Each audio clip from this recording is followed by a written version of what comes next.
पाणी देण्यासाठी आणि इतक्याचा खर्च खूप कमी आहे. खूप कमी हा झाला. खूप खर्च कमी झाला. आता हा आंब्याचा बाग आहे आपला, याला 12 वर्ष झाले. या आंब्याच्या बगीच्यात आपण एकही मार्केटमधून कलमाचं झाड आणून लावलं नाही. गावरान कोळी टाकल्या, त्याच्यावर कलम केलं आणि ते स्वतः शेतात 3-4 वर्ष ते प्रयोग करत गेलो. त्यात काही गावरान झाडं सुटेले, ते झाडं तसेच आहेत आणि केशर झाडं जवळपास 1.5 एकराचा प्लॉट आहे. त्याच्यावर मी आजही मागच्या वर्षी जवळपास 1-1.5 लाखाचा माल झाला होता, उत्पन्न झालं होतं. आणि यावर्षी बी आता सगळे झाडं फुटेले आहेत. आपण थोडं बगीच्यात जाऊ आणि याच्यात आपण आतापर्यंत कोणती फवारणी घेतली नाही. हा, त्यात काही मवळं आहेत, त्यात मशागत आपण त्यात फक्त जर ब्रश कटर मारतो, एखाद्या तणनाशक बी गरज वाटली तर मारतो.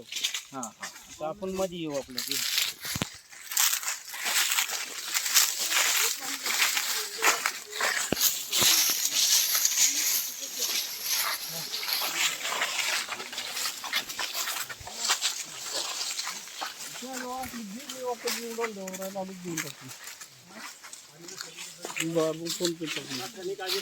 नाही रासायनिक काहीच नाही.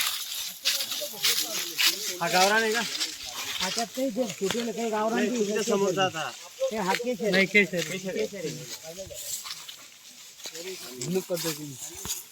हा काय ते पाळेकर तंत्रानं त्यावेळेस मिक्स बाग म्हणून त्यात एक आंबा आणि एक सीताफळ लावलं.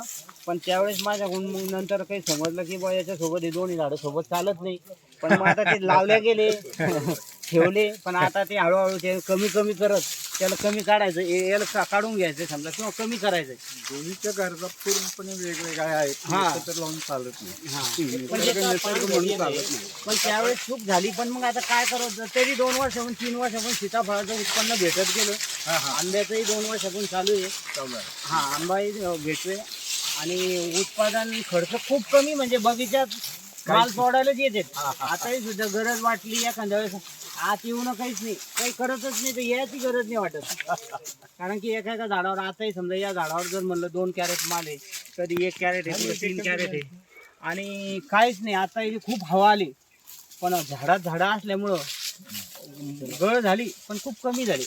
पाहिजे तेवढी म्हणजे नाही तर आमच्याकडे हवा खूप होती. आता 4-5 दिवसापूर्वी वातावरण पाऊस आला त्याची गारपीट झाली काही? नाही, गारपीट नाही झाली.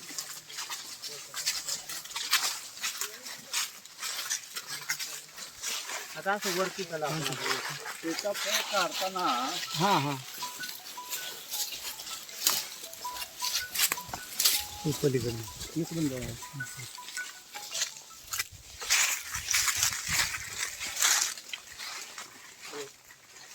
वरती